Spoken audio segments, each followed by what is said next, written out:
Palavra. E, Senhor, também o Teu Espírito Santo nos dá alegria, Senhor, que o mundo não entende, Senhor. Obrigada, meu Deus, porque hoje nós sabemos que nós não estamos aqui por acaso, Senhor. Nós não somos obras do acaso, Senhor. Nós temos uma origem e um destino, Senhor. Obrigada, Senhor, pela Tua palavra que nos vivifica, Senhor, e que nos renova diariamente, Senhor, a continuarmos prosseguindo para o alvo, que é Jesus Cristo. Senhor, abençoa cada filho teu, Pai, que está aqui. Senhor, protege a mente e o coração deles, Senhor, que eles não se esqueçam, Senhor, que quando este estudo acabar e até durante, talvez, Senhor, o inimigo vai tentar roubar o ensino do coração deles, meu Deus, mas que eles, Senhor, sejam protegidos por Ti, Senhor, que eles, meu Deus, tenham a mente e o coração deles protegido, blindado, Senhor, para que não seja roubado, meu Deus, que eles fiquem em espírito de oração, Senhor, e que eles, meu Deus, sejam renovados, Senhor, e cada vez mais, Senhor, avivados pelo poder do Espírito Santo que hoje habita na vida deles, meu Deus. Nós não estamos mais mortos, mas nós estamos vivos, Senhor, para a honra e glória do Teu nome, Senhor, pois o Senhor nos vivificou, Senhor. Obrigada, meu Deus, abençoa a Clícia, Senhor, neste estudo, que o Teu Espírito Santo tome a boca dela, Senhor, e que ela se lembre de tudo que foi estudado, Senhor. Em nome de Jesus Cristo, Senhor, nós oramos também, Senhor, pela Karina, meu Deus, pelo bebê dela, Senhor. Que o Senhor abençoe a saúde dela, Senhor. Abençoe, Senhor, essa gestação, meu Deus. Que essa criança, Senhor, ela nasça, Senhor, e ela viva para Ti, Senhor, para Te glorificar. Que, Senhor, os pais dela, Senhor, venham, meu Deus, a ser verdadeiros cristãos, Senhor, para que possam dar exemplo, Senhor, para que esta criança, Senhor, saiba e veja que Tu, Jesus, és o Filho de Deus e és o Salvador do mundo, porque a Tua palavra fala que através do nosso testemunho, Senhor, o mundo saberia, Senhor, que Tu és o Filho de Deus, Senhor. Então, que eles saibam a responsabilidade que eles têm, meu Deus, de Te honrar, Senhor, de Te obedecer, meu Deus, de se santificarem, Senhor, e de amarem, Senhor, um ao outro, meu Deus, para que essa criança entenda, Senhor, que família é projeto de Deus, Senhor, que família não é um projeto falido, Senhor, como o mundo entende, como o mundo, Senhor, fala, meu Deus, mas que família, Senhor, é bênção, Senhor, família e criança é vida, Senhor, Abençoa o Éder, Senhor, na paternidade, Senhor, que ele entenda a importância, Senhor, de que é ser um pai segundo o coração de Deus, Senhor. Que ele, meu Deus, venha te honrar e praticar a tua palavra, Senhor. Que ele venha ser um bom esposo, Senhor. Que ele venha honrar a sua esposa e amá-la assim como tu, Jesus, amou a igreja e que ela também, Senhor, venha, meu Deus, a honrá-lo, Senhor, e a respeitá-lo, meu Deus, em nome de Jesus Cristo, Senhor, nós oramos. Amém. Amém. Obrigada, Ju. Glória a Deus. Vou aqui De nada. compartilhar, tentar compartilhar a tela.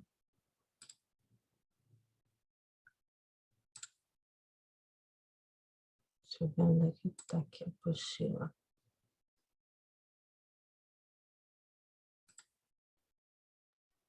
Não esquece de compartilhar o som, tá? Tá.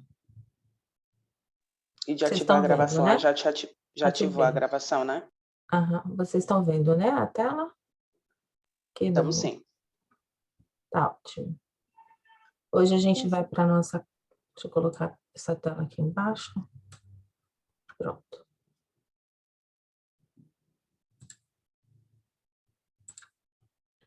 Pronto. Para não me atrapalhar aqui. Hoje a gente está na 4ª lição. Deixa eu diminuir um pouquinho aqui. Na nossa 4ª lição. E hoje a gente vai falar um pouquinho sobre... Um pouquinho que eu falo que é pouco tempo, né? É muita coisa para falar sobre Jesus, mas a gente tem pouco tempo aqui para a gente conversar um pouquinho sobre sobre essa pessoa que é a pessoa mais importante das nossas vidas, né? Aquele que tem que estar em primeiro lugar. Eu falo que é um privilégio falar de qualquer coisa que seja dentro da palavra de Deus, dentro, né, dentro do reino do Senhor. E falar de Jesus o maior privilégio que existe, porque Ele é a razão da nossa existência, né? Ele é a razão de estarmos aqui. Se nós estamos aqui, se nós temos o direito, né, a estarmos religados ao Pai, é por causa de Jesus. Se nós tivemos o direito de sermos enxertados nessa videira, foi por causa de Jesus. Então, Ele é o autor da nossa vida, Ele é o autor e consumador da nossa fé, é o autor da nossa vida das duas formas, né? Da nossa vida quando nos deu o fôlego de vida e da nossa vida espiritual. Né? Ele falou que Ele é a vida, eu sou o caminho, a verdade e a vida, Jesus falou. Ele é a vida, é aquele que, quando nós estávamos mortos no nosso pecado, ele veio e nos trouxe vida. Ele é o caminho, ele falou. O caminho significa que não existe, ele não falou que eu sou um caminho, ele falou eu sou o caminho, o verdadeiro, aquele que leva ao Pai, o caminho da verdade. Eu sou a verdade. Todo o resto é mentira, todo o resto é ilusão, todo o resto é passageiro, Jesus é eterno. Então, assim, falar de Jesus é um privilégio, estar diante de Jesus é um privilégio, né? E ter Jesus morando em nós é um privilégio, através do Espírito Santo de Deus. Então, vamos falar aqui um pouquinho sobre esse que é tão importante nas nossas vidas. Vamos começar aqui na página, não sei se os irmãos têm a apostila, mas vamos Lícia, dá acompanhar. zoom. Tá, vou dar. Aqui na página 31 da apostila, tá? Deixa eu colocar aqui. Dá para vocês estão conseguindo ver? Tá melhor? Dá sim, só acerta Tá bom, tá bom. o ângulo. É porque Deixar mais no meio. o negócio... Aí, Pronto. isso, aí. Tá.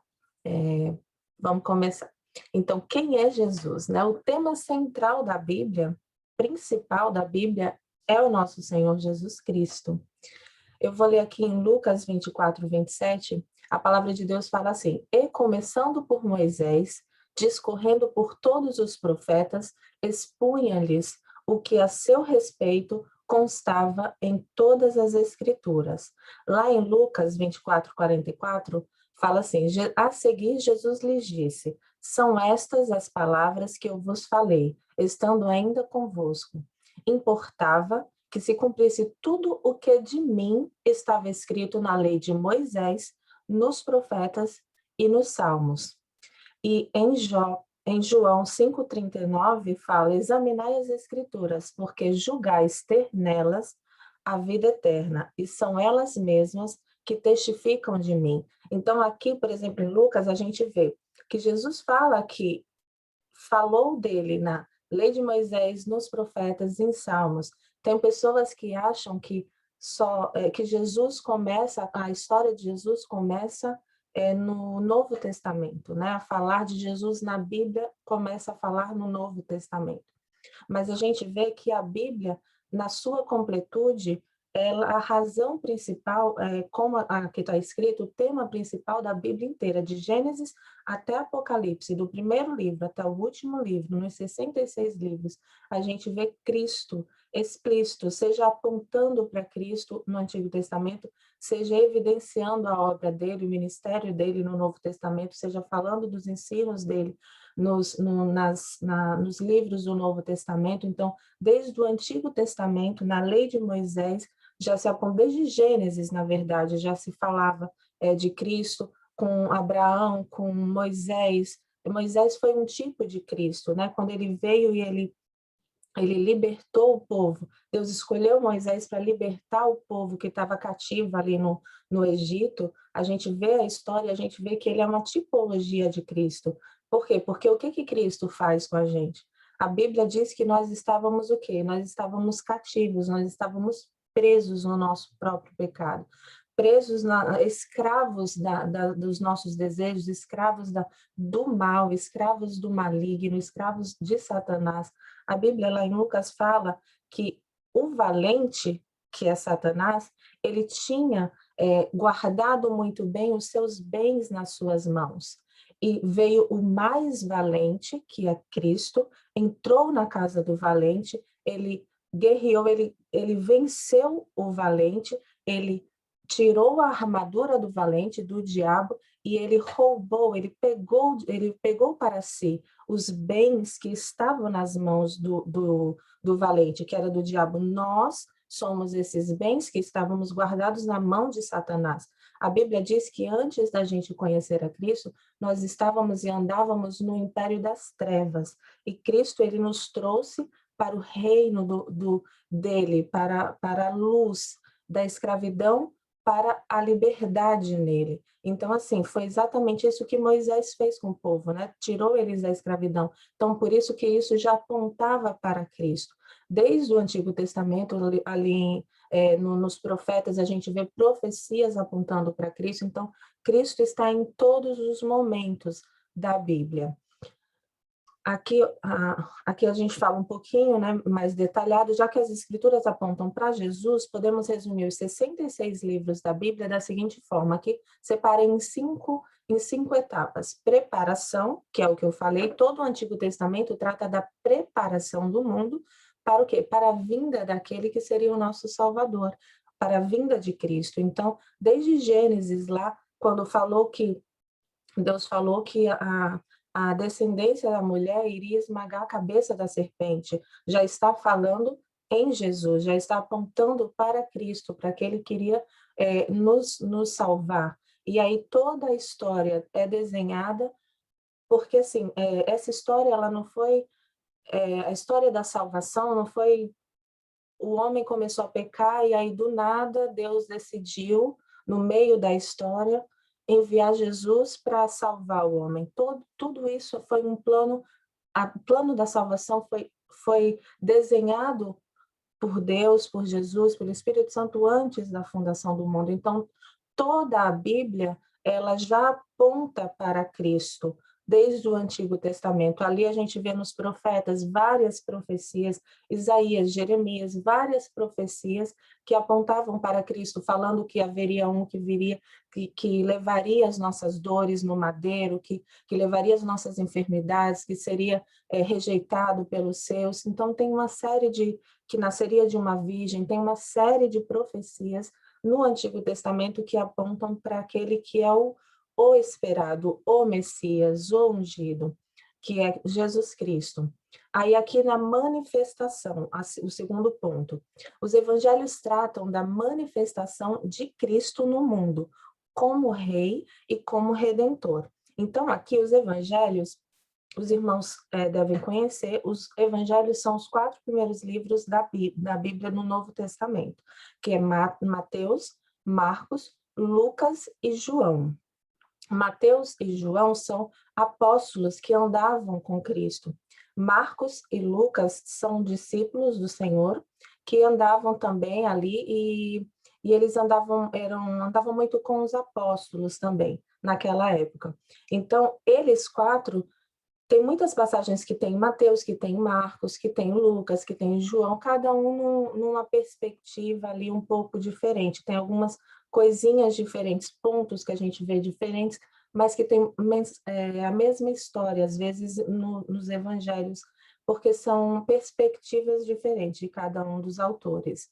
Mas eles ali tratam a vida de Jesus, desde a genealogia, porque a gente vê que existe uma genealogia que foi preparada para Cristo, né? Por exemplo, a gente tem Adão, aí tem o filho dele, que foi preparado para a genealogia de Cristo, depois Deus chamou Abraão, aí tem Isaac, o filho de Abraão, depois Isaac teve Jacó, que se tornou, Deus mudou o nome dele de Jacó, que é enganador, para Israel, e a Israel, ele teve 12 filhos, desses 12 filhos são as 12 tribos de Israel, um deles é Judá.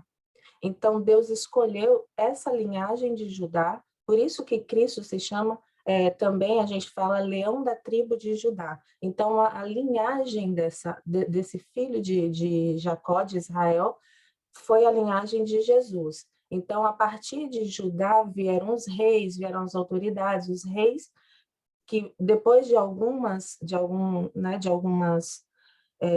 anos, muitos anos, veio o rei Davi, nessa mesma linhagem de Judá.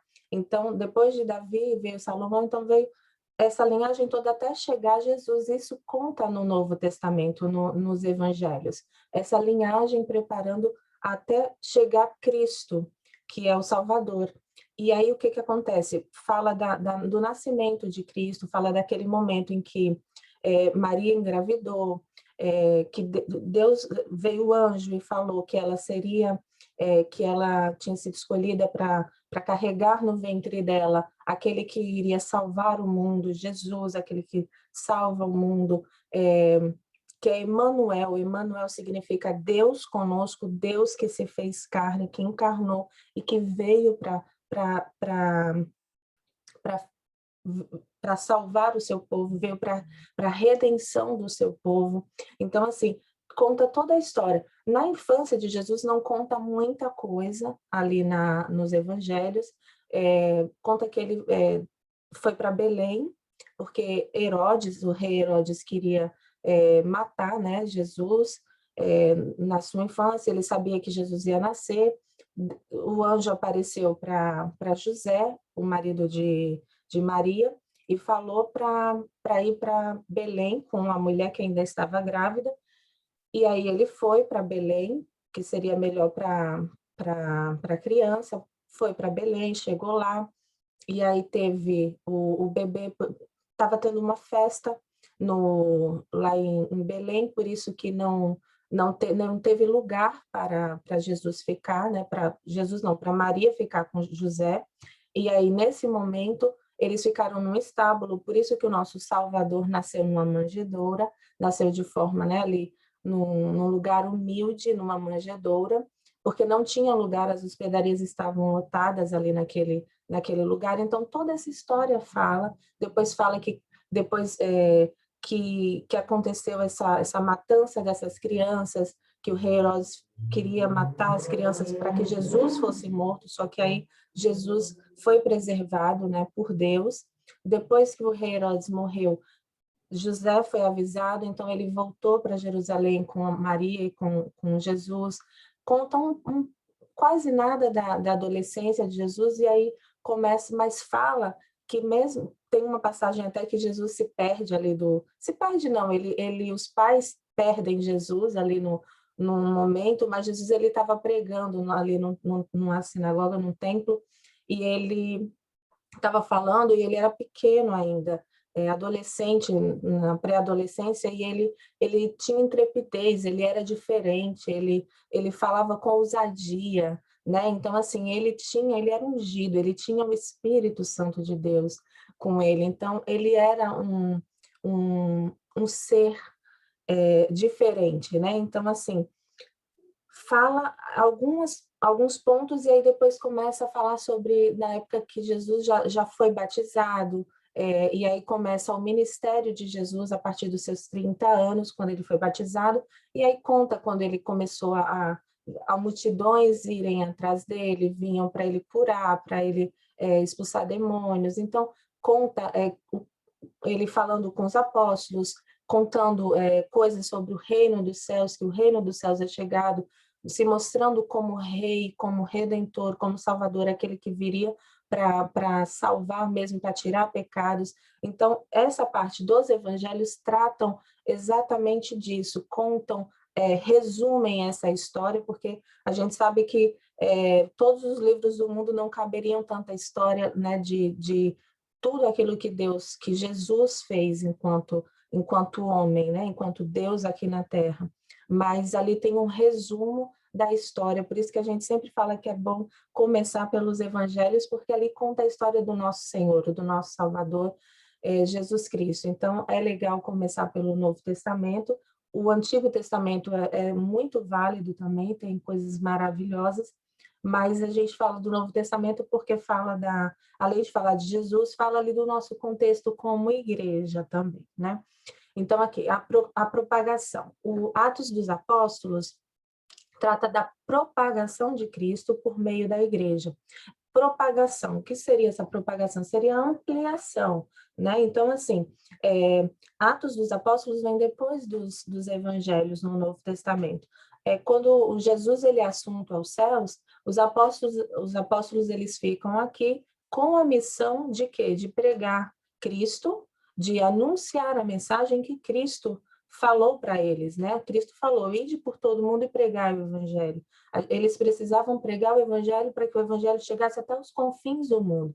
Através de um pequeno grupo ali de apóstolos, aquilo foi se espalhando. Então, em Atos dos Apóstolos tem ali a gente vê que estava tendo uma festa, festa de Pentecostes, eles estavam reunidos, orando, como povo de Deus, o Espírito Santo veio, desceu sobre eles. Então, conta essa história ali, com poder sobre eles, e eles começaram a profetizar e serem cheios do poder e a falar em outras línguas. Então, tem todo um contexto ali, e eles começaram a falar, tem a conversão de Paulo. Então, a gente começa a ver o propagar.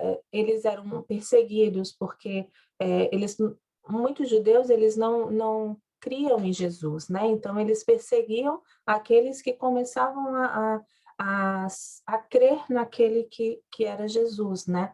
Então, eles começaram a perseguir, alguns eram presos. Então, assim, tem toda essa história ali em Atos dos Apóstolos que a gente vê logo após Jesus ser assunto aos céus. A explanação. Logo depois de Atos dos Apóstolos, tem algumas epístolas. As epístolas esclarecem Cristo, dando detalhes dos seus ensinos e aplicação na vida prática das comunidades de fé. O que são epístolas? Epístolas são cartas. As cartas ali no Novo Testamento, tem as cartas paulinas, que foram escritas por Paulo, e tem cartas também não paulinas, né, que foram escritas por outros autores, discípulos, apóstolos de Cristo, que falavam, que a gente vê ali, as de Paulo são Romanos, Colossenses, Filipenses, 1ª e 2ª Coríntios, Efésios, Gálatas. Todas essas cartas, a maior parte daquelas epístolas foram escritas por Paulo, e tem algumas outras que não foram, que seria, tem 1ª, 2ª, 3ª João, que ali, não é o livro de João no início ali, que é o Evangelho. Tem no final da Bíblia, tem 1ª, 2ª e 3ª João, tem 1ª e 2ª Pedro, tem alguns outros livros que foram Hebreus, tem algumas outras cartas que foram escritas por outros apóstolos e discípulos que falam, que tratam, que eles falavam, enviavam para a igreja, né, de alguns lugares, de algumas cidades, de alguns lugares, para tratar sobre aplicação prática na vida, por exemplo. Porque o que acontece? A Bíblia ela é um manual, né? É um manual da nossa vida cristã. Então, ao ler, ninguém gosta de ler manual, né? Quando a gente pega um eletrônico, quando a gente pega alguma coisa que vem manual, geralmente a gente não vai para o manual para a gente ler, para saber. A gente quer, de uma forma intuitiva, saber como faz as ligações. A gente vai e liga, a gente vai e aperta os botões, a gente vai mexendo e quer aprender dessa forma, mexendo, só sem a gente ir na fonte, no manual. Às vezes a gente liga errado, às vezes a gente faz umas besteiras, né? Enfim, às vezes a gente não sabe que aquilo funciona para determinadas coisas, e depois só lendo o manual que a gente descobre que aquilo funcionava para outras coisas que a gente nem imaginava. Então, assim, Deus ele deixou um manual. A Bíblia é um manual nosso para a nossa vida como cristão. A gente aprende na Bíblia como ser cristão para Deus, como ser filho de Deus, como ser servo, como ser igreja do Senhor, como a gente deve, como um pastor deve ser, como um presbítero, como um diácono, como um líder deve ser. Tem gente que fala, eu não sei como eu devo agir com os meus filhos, na Bíblia explica como a gente deve agir com os nossos filhos, como deve agir como esposo, como esposa, como filho, então, assim, como amigo, então, como empresário. Então, na Bíblia, a gente consegue ter uma noção de como a gente deve ser como ser humano em todas as áreas, na área emocional, em todas as áreas. É um manual, Deus deixou e a gente precisa ler esse manual, porque a gente não pode ficar errando por falta de conhecimento. Jesus, ele falou, o meu povo perece por falta de conhecimento, porque a gente erra porque a gente não conhece a Bíblia. Então, qualquer coisa que falar para a gente, se a gente não conhece a Bíblia, a gente vai acatar aquilo como verdade, a gente vai tomar aquilo como verdade e a gente vai viver aquela verdade, como sendo verdade, sendo que não é. Então, Paulo ele falava sobre os falsos profetas, sobre aquelas pessoas que vinham para enganar. Então, se a gente não conhece a Bíblia, a gente vai ser levado por qualquer vento de doutrina, a Bíblia diz. Porque se eu não conheço, se eu ouço um pastor falando, se eu ouço alguém que está com um microfone na mão falando, eu vou crer que aquilo é verdade. Então, não, imagina, tá com o microfone, ele conhece mais do que eu. Então, é por isso que a gente precisa, todos nós temos acesso, glória a Deus, nós temos acesso à Bíblia. Então, a gente tem que aproveitar. Tem lugares que não tem lugares que não têm acesso à Bíblia, tem lugares que eles revezam a Bíblia, eles ficam um pouquinho de tempo com a Bíblia, eles têm que sair revezando a Bíblia. Olha a bênção que a gente pode ter Bíblias diferentes, Bíblias de estudo, Bíblias para a gente compreender melhor. Então, assim, tem Bíblia da mulher, Bíblia do homem, Bíblia do adolescente. Então, a gente tem acesso, a gente precisa conhecer para a gente não errar. A gente acaba até pecando, né? Pecar é errar o alvo. Quando a gente não conhece, a gente peca por ignorância mesmo, né? Então, Deus, ele deixou o manual. Então, cabe a gente a conhecer. Deus falou, é aquele que me ama, me obedece. Então, a gente, para obedecer, tem que saber o que é que a gente tem que fazer. Então, na Bíblia, a gente consegue ver. Aqui, nas epístolas, mostra muito sobre isso, sobre a vida prática como cristãos, na comunidade de fé e na nossa vida como um todo, né? Aqui na consumação.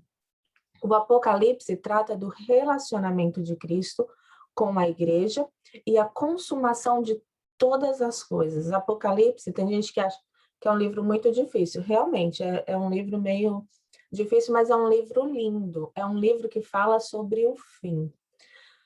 O fim já está escrito, o fim já está, não tem como fugir, né, do fim. O fim está escrito. O Senhor, ele já programou, já só falta acontecer mesmo, né? De verdade, porque espiritualmente já aconteceu. Então, assim, a gente precisa ler Apocalipse, a gente vê ali como é lindo. Tem uma passagem lá, acho que é Apocalipse 5, se eu não me engano, porque é um livro que foi escrito por João. E João, o apóstolo João, e ele acho que é 5, se eu não me engano. Depois leiam. Ele fala que ele está diante do trono e ele vê um livro. E esse livro tinha 7 selos, e ele fala que ele estava chorando porque ninguém na terra, no céu, ninguém foi achado digno de abrir aquele livro, ninguém. E aí o ancião chega para ele e fala assim: não chore, eis aqui aquele que morreu e que ressuscitou, eis aqui o leão da tribo de Judá, eis aqui o cordeiro, Cristo, ele é digno de abrir o livro. Então, fala e glorifica o nosso Senhor de uma forma tremenda. Fala que todo joelho vai se dobrar diante daquele que venceu, diante de Jesus Cristo, que é o nome que está acima de todo nome. Então, é um livro muito, muito lindo. A gente precisa ler Apocalipse, perder o medo de ler Apocalipse.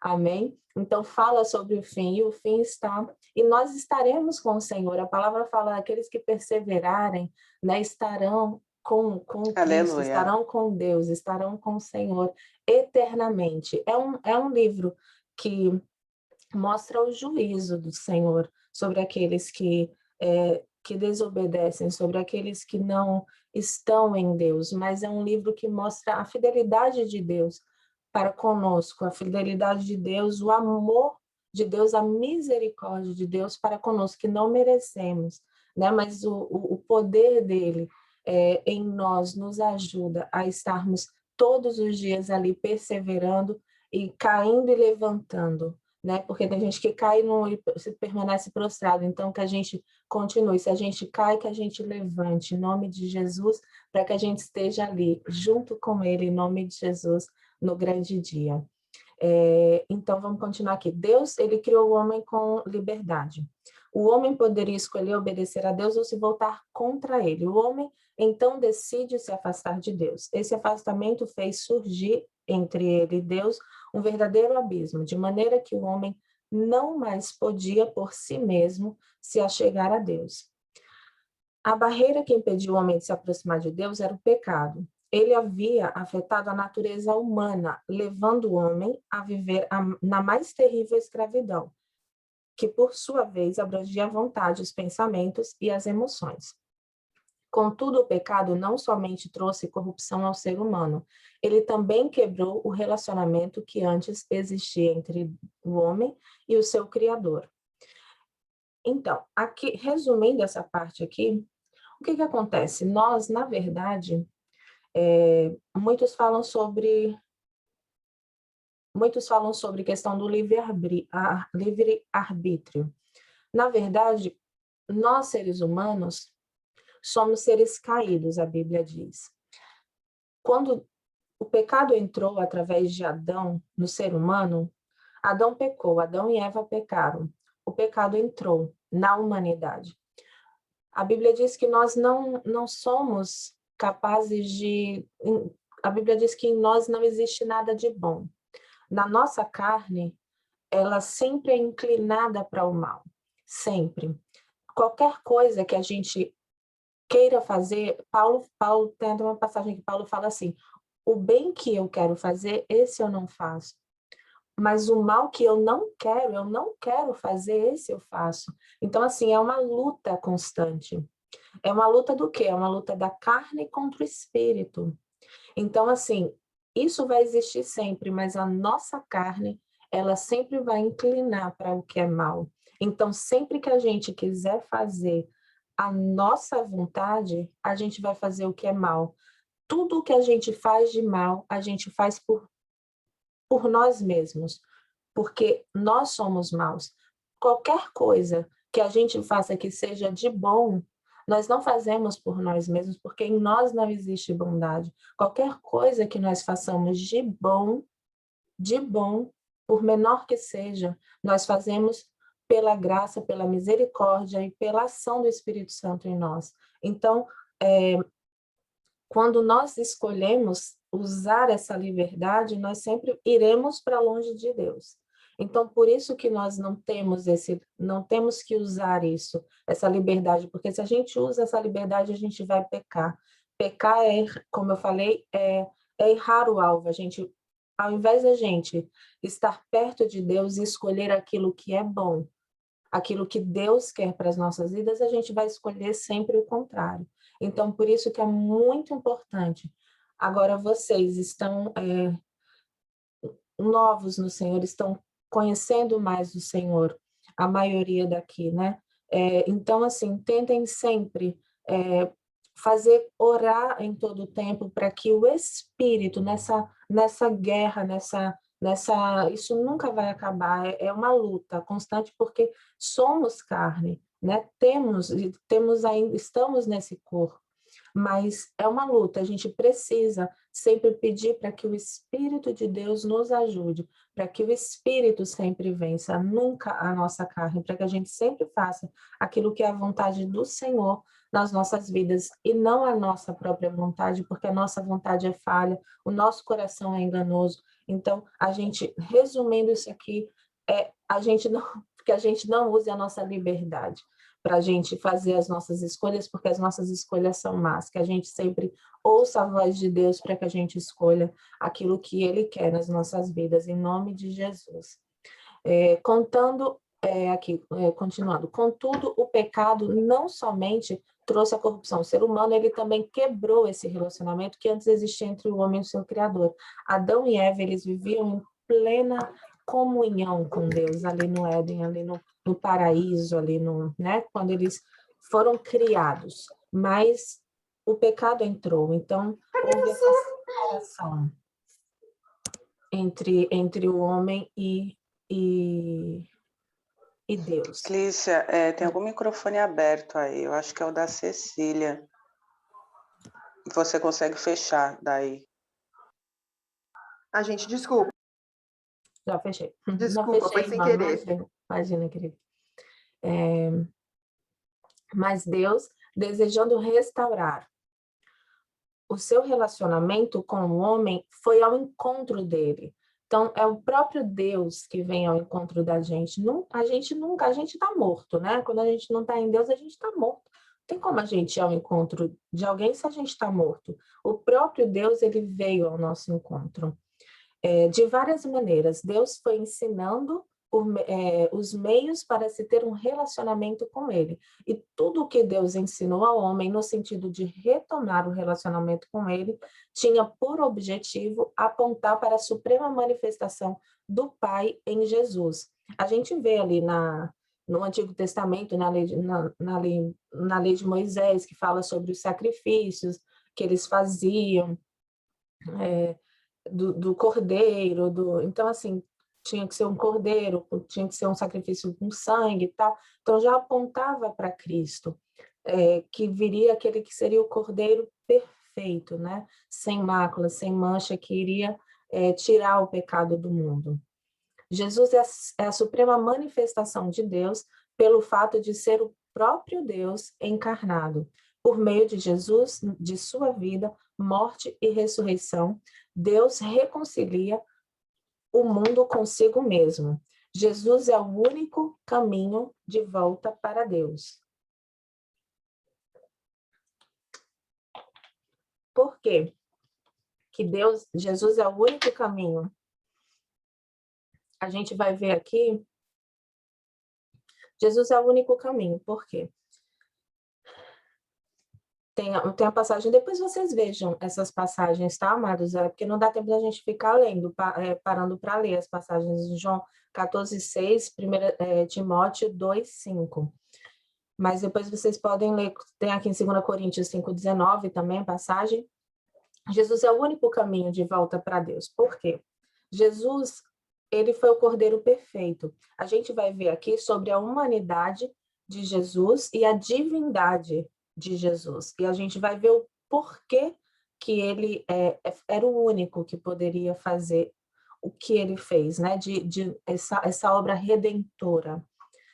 Eu não vou ler essa parte aqui, eu resumi aqui de uma outra forma, tá? Com outros dizeres aqui. Essa parte da divindade e humanidade eu preferi resumir aqui de outra forma, mais rápido, mais simples, por causa do tempo, tá? Jesus, ele era Deus e era homem. É o verbo encarnado.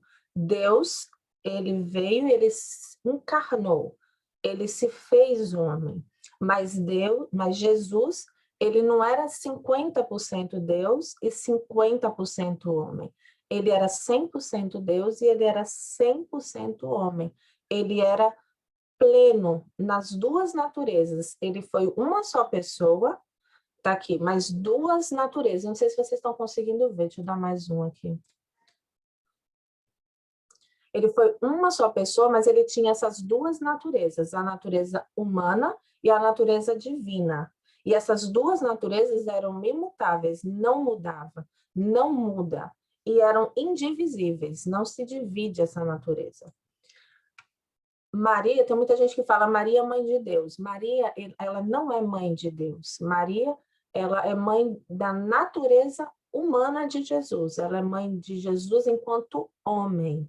não enquanto Deus, porque Deus ele não é gerado, Deus ele é eterno, Deus ele sempre existiu, Jesus Deus. Porque a gente vê ali, lá em Gênesis, a Ju falou na aula passada, quando ela falou sobre a Trindade, eu não lembro se ela falou essa passagem, mas lá quando Deus falou, quando ia criar o homem, ele falou assim, façamos o homem a nossa imagem e semelhança. Ele estava ali, eles estavam os três. Então, toda a criação, na criação do mundo, na criação do homem, estavam os três. Jesus estava, Jesus sempre existiu. Jesus, ele não nasceu enquanto Deus, ele nasceu enquanto homem. Ele foi gerado ali na barriga de Maria enquanto homem, não enquanto Deus, tá? E por que Jesus tinha que ser 100% homem?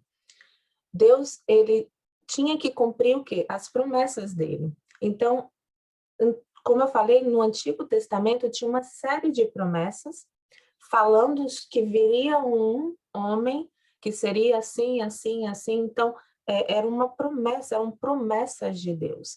Ali em Gênesis diz que viria a descendência da mulher que iria esmagar a cabeça da serpente, que seria, se fala que a descendência da mulher se refere a um homem, né? Então tinha que ser um homem.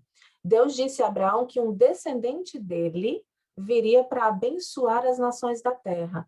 Então tinha que ser um homem, descendência de Davi.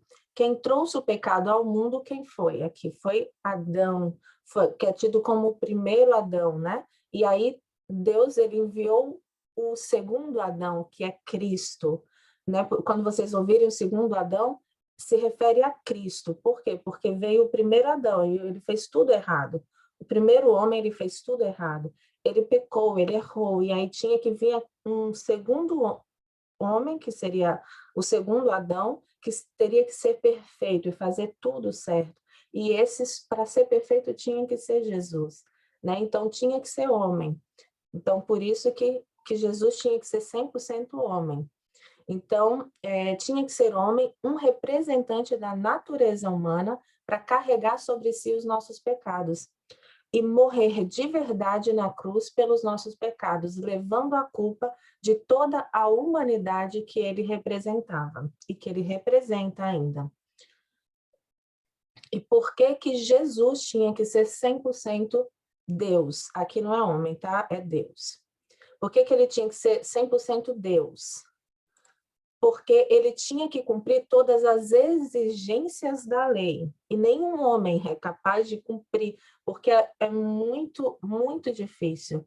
A lei, ela é muito complexa, é impossível do homem, ser humano, homem, cumprir. Então, tinha que ser mesmo Deus, para cumprir todas as exigências da lei. E tinha que ser Deus para que a sua morte pudesse valer algo em favor de outros. É mais ou menos assim, se ele fosse só 100% homem, é como se ele morresse, a morte dele valia só para ele. Mas ele sendo Deus também, 100% Deus, o sacrifício dele, isso seria aplicado também para as outras pessoas, para nós, para você, para mim.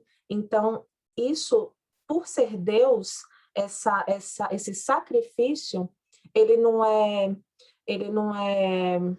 como é que eu falo?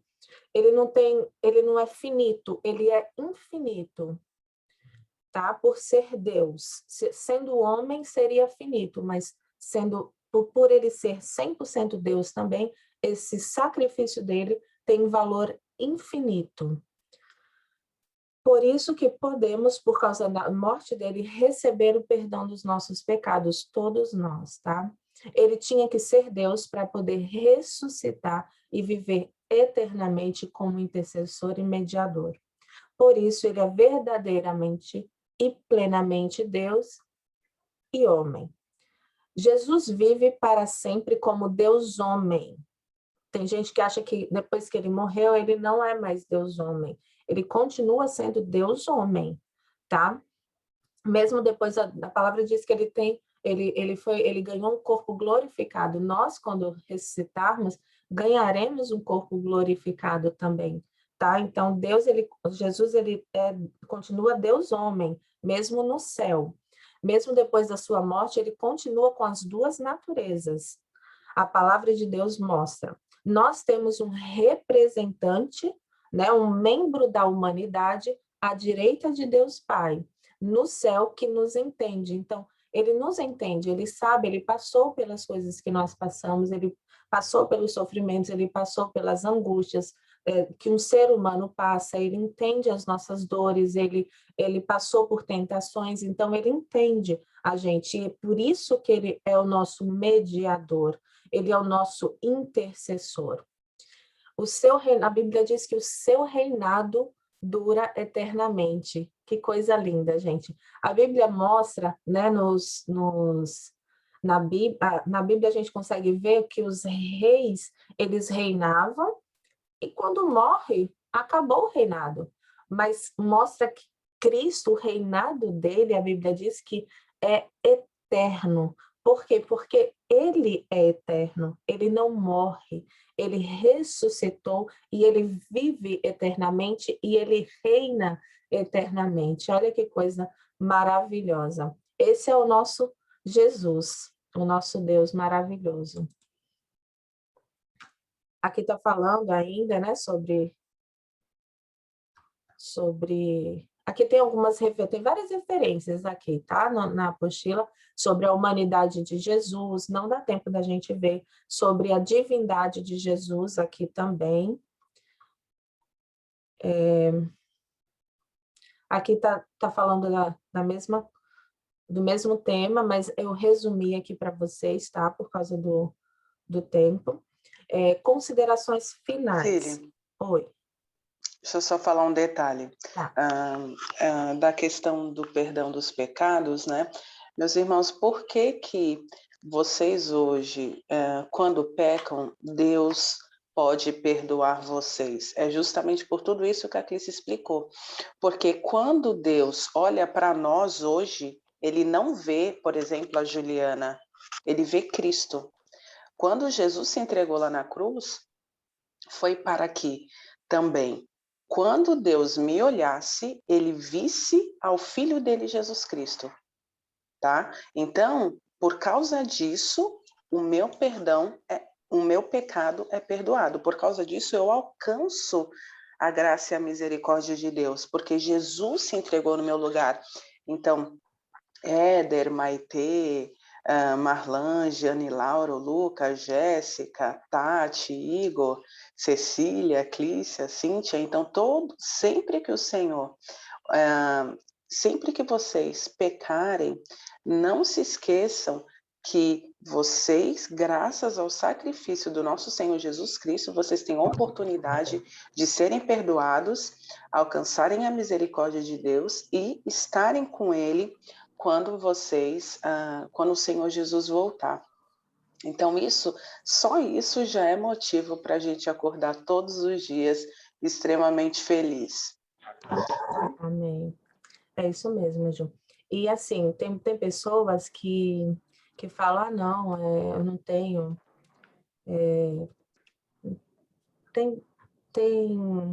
acha que está incomodando Deus, ou acha que não tem mais...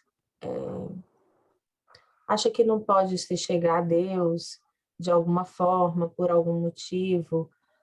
Mas a palavra de Deus fala que Deus é um Deus relacional, né? E Cristo, é por causa de Cristo.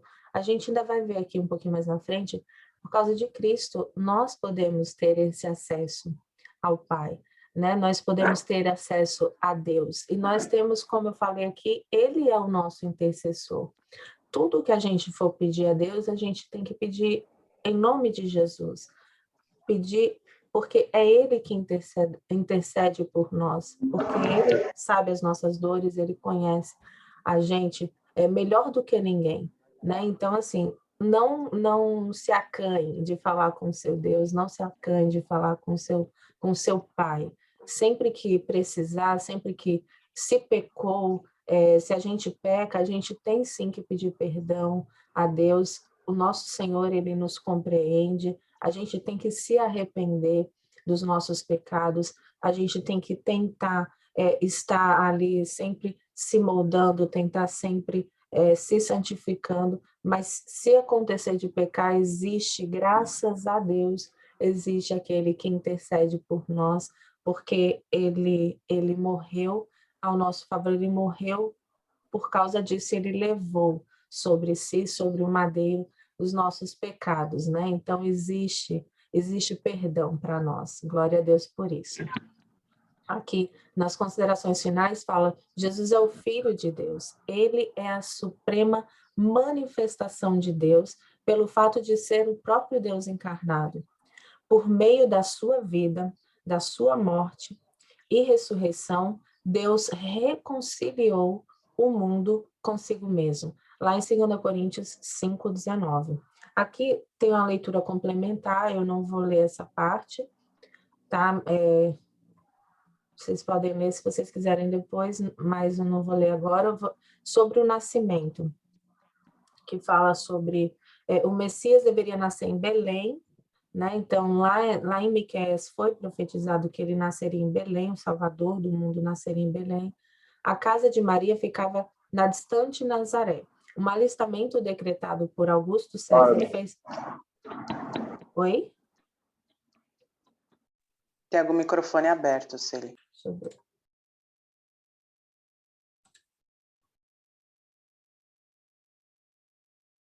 Já. Pronto. Um alistamento decretado por Augusto César fez com que José e Maria voltassem para a cidadezinha natal deles, Belém, e o mistério das dores de parto surpreendeu Maria longe de casa.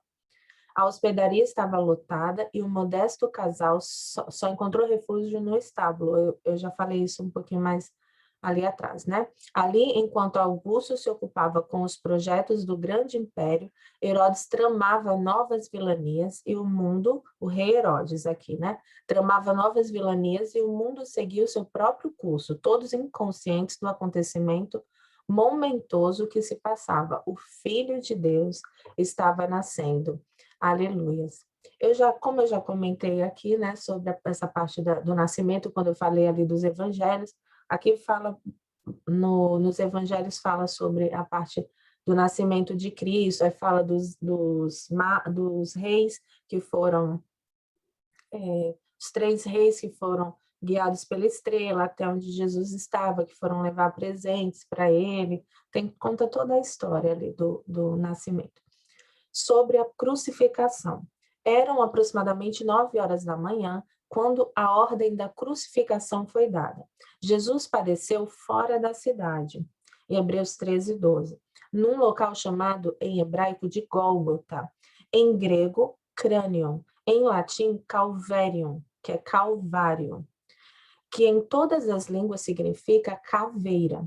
Provavelmente tratava-se de um outeiro com um formato de caveira a noroeste da cidade. Jesus prosseguiu carregando a cruz, mas antes de chegar ao Gólgota, os guardas pegaram um jovem sirineu e colocaram uma cruz em seus ombros, talvez porque o peso fosse demais para a condição de Jesus, exausto pela noite não dormida e pelos sofrimentos da manhã. Alguns, mesmo nas altas horas da noite, estiveram por perto para lamentar a cena. Os lábios, há tanto tempo silenciosos diante dos insultos, agora se abriam em compaixão não de si mesmo, mas daqueles que logo seriam esmagados na iminente destruição de Jerusalém. 2 salteadores, ou ladrões de estrada, foram crucificados com Jesus. Aqui a gente vê que, porque essa morte de cruz, eu acho que os irmãos já devem ter ouvido falar. Essa morte de cruz era uma morte que era para bandido, né? Era para ladrão, era para bandidos, para criminosos. E Jesus, ele foi morto, nosso Senhor, ele foi morto como um bandido ali, porque eles colocaram Jesus como um bandido para ser morto numa cruz. Né? A crucificação era o estilo de execução que os romanos usavam para os piores criminosos. Ó, aqui está falando para os piores criminosos. E Jesus, por isso, tinha 2 ladrões ali ao lado dele, na sua crucificação. As mulheres de Jerusalém, movidas por compaixão, costumavam preparar uma bebida entorpecente para tais ocasiões. Tal alívio foi, então, oferecido a Jesus, mas ele se recusou a obscurecer as suas faculdades mentais, ainda que para atenuar a dor. Então, assim, Jesus ele não aceitou, ele sofreu realmente tudo, todas as dores, ele não aceitou, porque ele tinha que sofrer por nós, ele tinha que passar todas as dores por nós ali.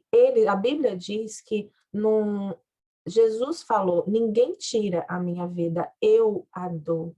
Aleluia. Então, assim, foi ele que se entregou por nós e ele não se omitiu de sentir nada, ele sentiu tudo, todas as dores. Ele foi como uma ovelha muda, ele não falou nada, ele sofreu dores físicas, ele sofreu dores psicológicas, porque falaram insultos terríveis, ele como Senhor, ele como Deus, ele como Rei dos Reis, ouvindo tudo o que ele ouviu, mas ele ouviu e ele se calou, ele não falou, ele não ficou se exaltando com ninguém, ele ficou calado, porque ele sabia quem ele era, ele não precisava ficar ali dando satisfação a ninguém, ele sabia o que ele estava fazendo, ele sabia o que ele tinha que sofrer, e aqui ele recusou, porque ele tinha que sofrer as nossas dores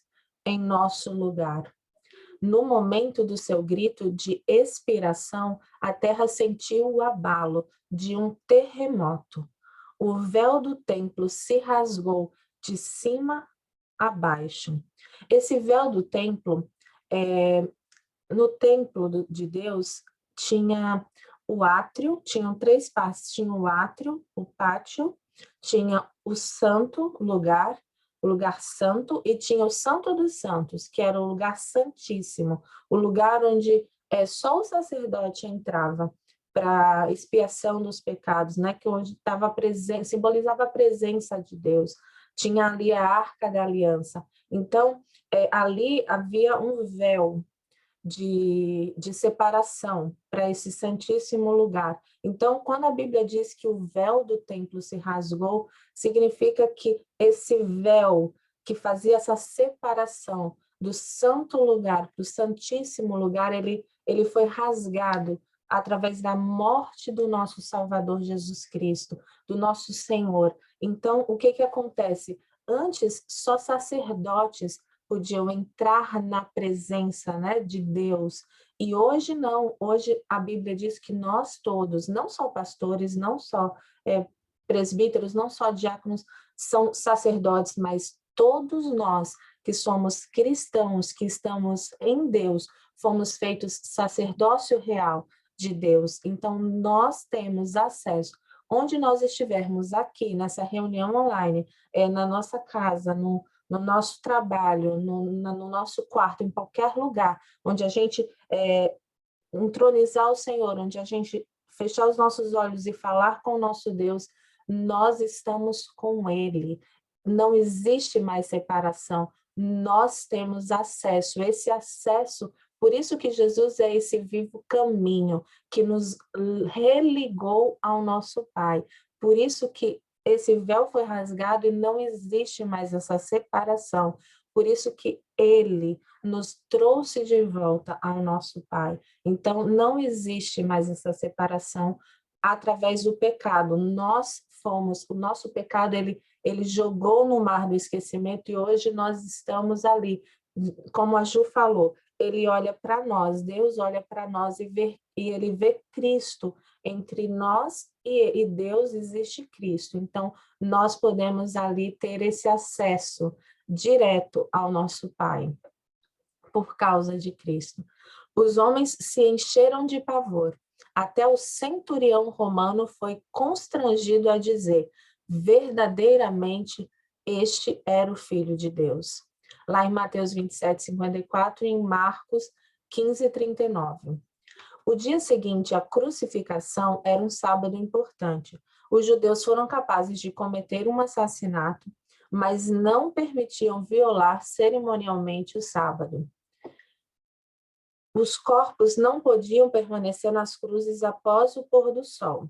Para adiantar a morte, quebravam-se as pernas do crucificado, mas Jesus já estava morto, como comprovou o coágulo formado após o golpe de lança do soldado. Isso aqui também são profecias que estavam no Antigo Testamento, em Salmos 34, 20, e em Salmos 22, do 16 e versículos 16 e 17, fala sobre isso, fala que nenhum dos ossos do Senhor seria quebrado, como não foi, tá? Então, a gente vê mais profecias se cumprindo aqui também na morte do Senhor. O corpo de Jesus foi entregue a 2 discípulos. Quando Jesus morreu, o corpo dele foi entregue a José de Arimateia e a Nicodemos. E aí eles prepararam o corpo de Jesus e colocaram o corpo de Jesus no túmulo de José de Arimateia, para ele ser guardado lá. Aqui, pronto, aqui a vida de Jesus. Aqui é um resumo. Tá. 4 etapas. Tá, vou ler só essas 3 questões aqui para a gente finalizar por causa do horário. Nós acompanhamos nas Escrituras todo o plano de Deus. Estou correndo por causa do horário, gente. Para o nascimento de Jesus. Você se sentiu surpreendida ao saber que há um projeto de Deus sendo cumprido na humanidade? Por quê? Eu não vou abrir aqui para cada um falar, porque não dá tempo, tá? Mas, assim, é maravilhoso a gente saber, como eu falei, Deus, ele não foi vendo o que aconteceu e aí, do nada, chegou ali no final do Antigo Testamento e aí falou, e aí, vamos lá, o que a gente vai fazer? Esse povo está muito rebelde, e aí Jesus falou, eu vou descer então para salvar esse povo. Não foi assim.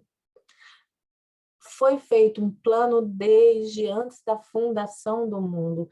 Existe esse plano da salvação. Então, assim, foi tudo desenhado pelo nosso Senhor. O nosso Senhor é dono da história. O nosso Senhor é dono de tudo, dos tempos. Então, assim, nada é por acaso, nada acontece por acaso, tudo tem um porquê. Deus, ele é soberano sobre todas as coisas.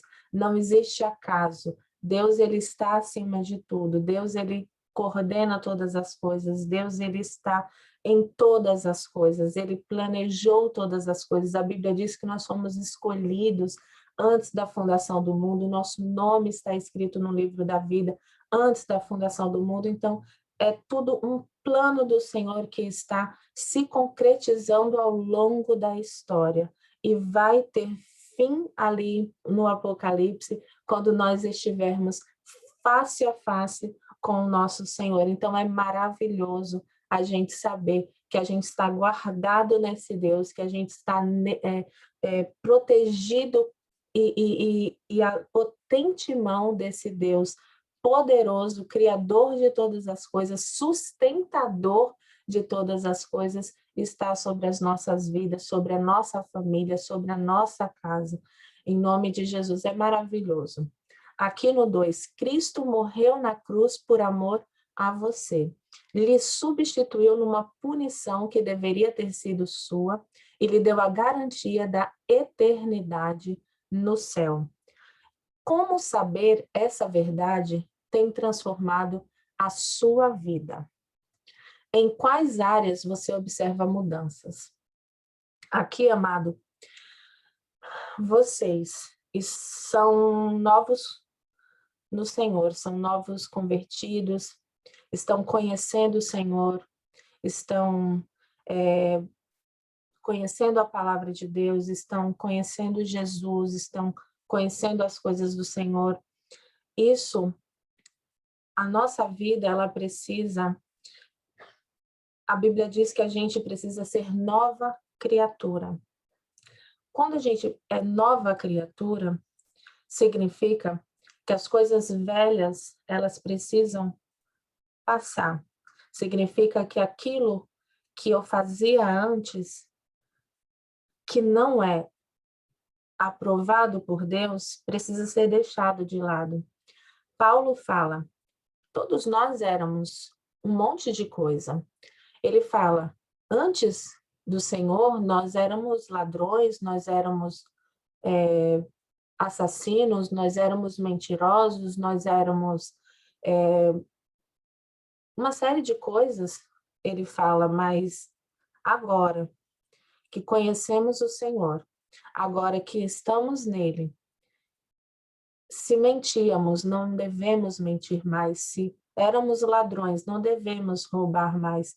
Se éramos assim, nós não temos que ser mais. Aquilo que era errado que a gente fazia, a gente precisa tomar posição no Senhor e não fazer mais aquilo que vai contra a palavra de Deus, aquilo que a gente sabe que não é correto. Por isso que, mais uma vez, eu falo, meus amados, a Ju passou semana passada para vocês uma lista de Bíblias para vocês. Se vocês não tiverem ainda, adquiram uma Bíblia.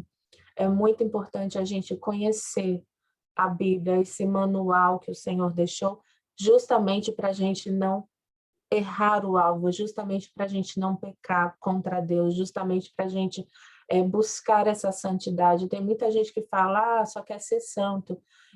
A gente precisa sim querer ser santo, a gente precisa sim querer fazer a vontade do Senhor, a gente precisa, existe uma guerra, vai existir sempre, porque, como eu falei, a carne não quer, mas o Espírito ele tem que prevalecer, e é por isso que a gente tem que orar e vigiar em todo o tempo, mas a gente precisa ser transformado, porque somos novas criaturas, e a Bíblia diz, quando somos novas criaturas, Cristo vive em mim, Cristo vive em você, não somos mais nós que vivemos. Então, se é Cristo, se é o Espírito Santo, que é santo, habita em nós, se o nosso corpo é templo do Espírito Santo, a gente não pode permitir viver uma vida de pecado.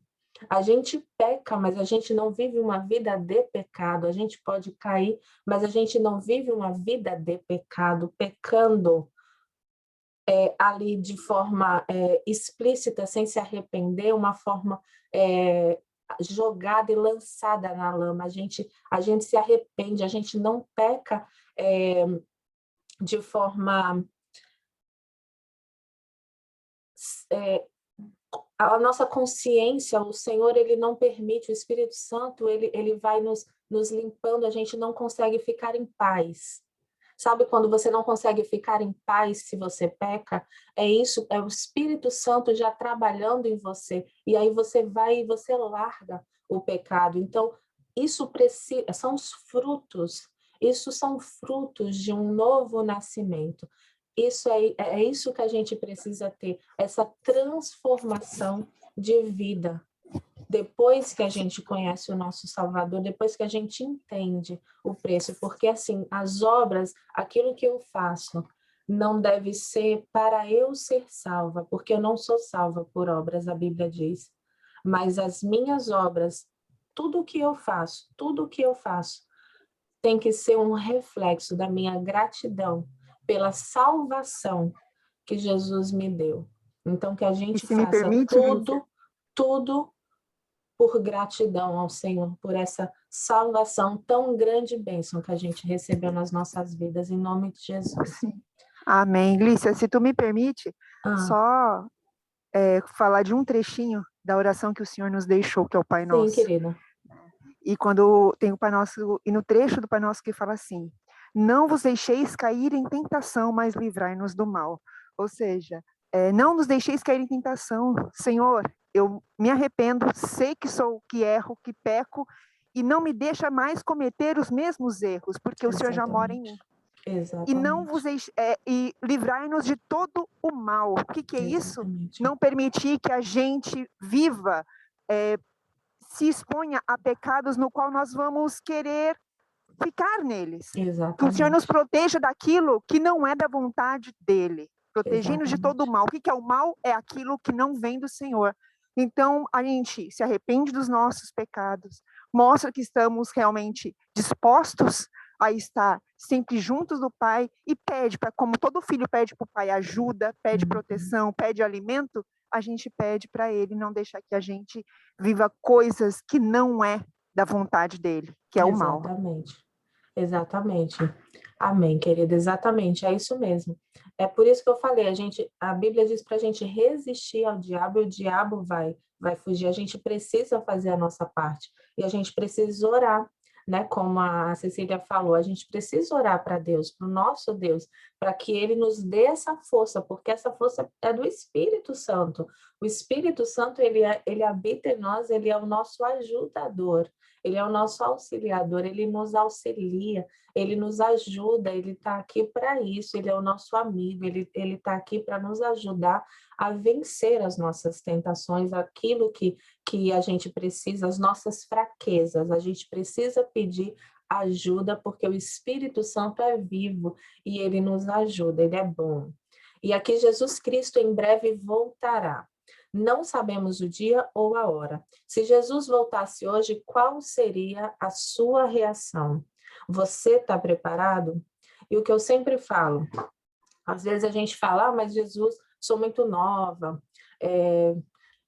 eu sei que tem gente que está há 10 anos na igreja e ainda não mudou, então eu estou chegando agora, eu sei que eu vou mudar. A gente sabe, só que assim, não devemos ter pessoas dessa forma assim. A gente deve sim se espelhar em pessoas, mas não dessa forma, olhar para pessoas que estão há 10 anos na igreja e não mudaram. A gente deve se espelhar em pessoas que tentam estar firmes em Deus, que tentam andar na presença do Senhor. Paulo falou, sede meus imitadores, assim como eu sou de Cristo. Paulo falou isso porque ele imitava Cristo. Mas o nosso modelo principal, o nosso exemplo é Cristo. Cristo, ele passou pelas coisas que passamos e ele foi perfeito. Então, assim, a gente precisa olhar para Cristo. Cristo é o nosso alvo. A gente precisa olhar e a gente precisa seguir Ele. A gente precisa ter os mesmos passos que Jesus e não pensar, não, eu vou mudar daqui um ano, eu vou mudar. Não, a gente precisa mudar hoje. A gente precisa crer. A gente não sabe. Tem gente que fala, não sei quando Jesus vai voltar. Não, Jesus não vai voltar hoje, Jesus vai voltar daqui alguns anos ainda. A gente não sabe.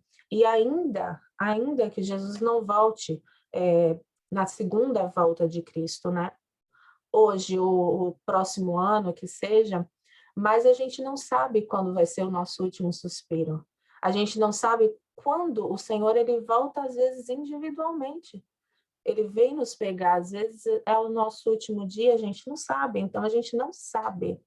A gente não sabe, a gente precisa estar preparado, a gente precisa estar em Deus. A gente não pode esperar que amanhã a gente vai pedir perdão, a gente não pode esperar que amanhã a gente vai mudar, a gente não pode esperar pelo amanhã, a gente não pode esperar daqui a 5 minutos. A gente tem que resolver hoje, buscar o Senhor enquanto há tempo, enquanto se pode achar. A gente tem que estar em Deus e estar firmados nele, estar de bem com ele hoje, estar no Senhor, pedir perdão dos nossos pecados. Quando a gente peca, a gente pede perdão na hora, a gente não espera, a gente tenta mudar hoje, a gente não espera para amanhã.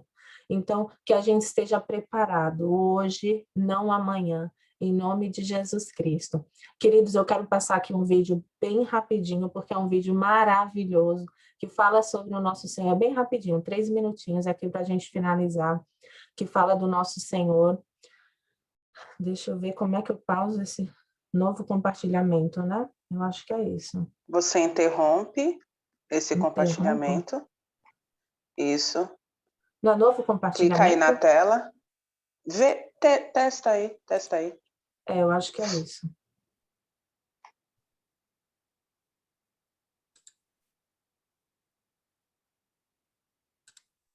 Se você clicar... Isso aí.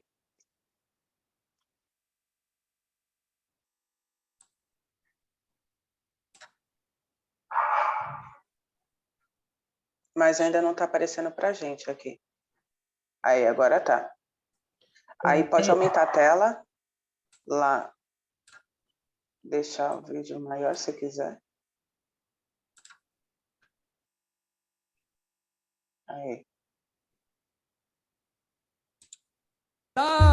Quem é este? Este é o autor da vida, este é o criador do mundo, este é o pão da vida, este é a luz do mundo, este é a porta da salvação, este é o bom pastor, este é a ressurreição e a vida, este é o caminho e a verdade e a vida, este é a videira verdadeira. Quem é este? Este é o Filho de Deus, este é o sol da justiça, este é a brilhante estrela da manhã, este é o Cordeiro que foi morto, mas está vivo pelos séculos dos séculos.